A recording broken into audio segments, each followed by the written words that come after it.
Hello guys, for this video, ayusin natin yung defective elevator call button natin. Let's go! Alam naman natin na yung elevator is used for transportation up and down. Sa barko, malaking tulong ito dahil ginagamit ito for transporting any mga tools o mga gamit. Kasi kung nagagamitin natin yung mga hagdanan, hindi pa natin na sisimulan yung trabaho, pagod na tayo. Kaya ang elevator malaking tulong to for transportation. Let's go! Dito tayo ngayon sa elevator room. Try to reset. Okay, let's check.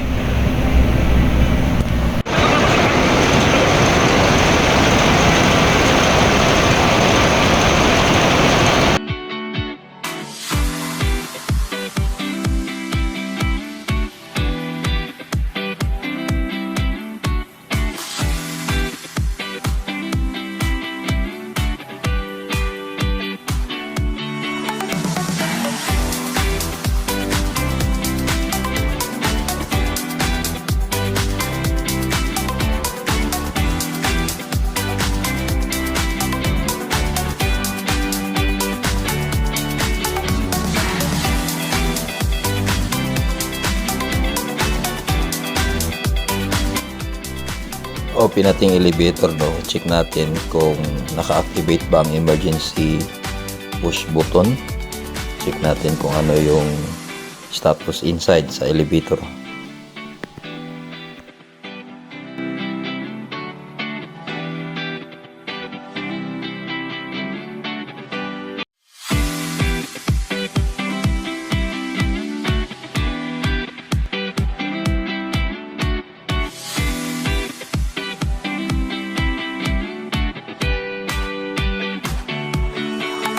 Okay, yung elevator push button, emergency push button, okay naman, it's normal.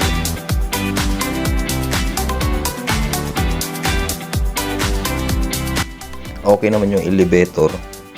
Power on natin ulit yung breaker. Check natin ulit. Kasi kanina ni-reset natin. So andyan pa rin yung error niya, no? Error 3. Check natin kung ano yan.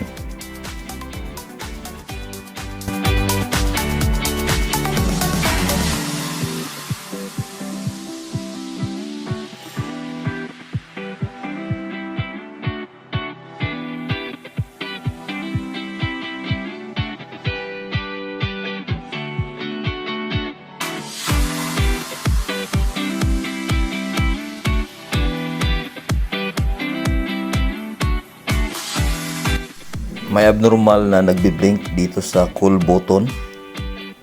So, tingnan natin kung ano itong dahilan dito. Bakit ito nagbi-blink? Okay, I'm decided na buksan yung cover nito. Tingnan natin kung anong dahilan. Kasi sinususpitsahan ko na posibleng sira itong cool button na to, para mapalitan natin ang bago. Check natin mamaya kung may spare parts tayo na pwedeng ipalit dito sa cool button na defective.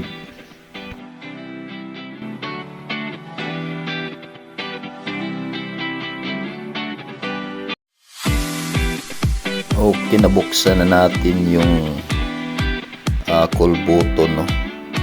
Na junction box. Check natin. Okay, mayroon tayong nakita akong spare part, no?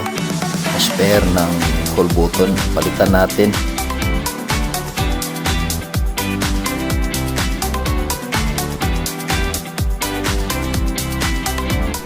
Okay, dito palitan ko yung hinihinala kong defective cool button, no?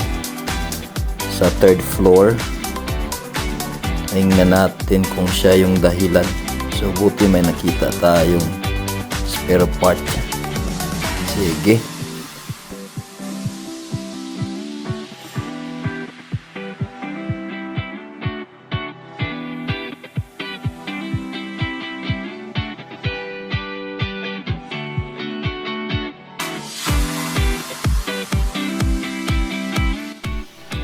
Okay, napalitan ko na. Hindi ko na videohan lang yung proseso, no. Pero yan na. Instead kanina nagbi-blink siya. So ngayon medyo klaro na yung number 3. Tingnan natin. Push natin up and down.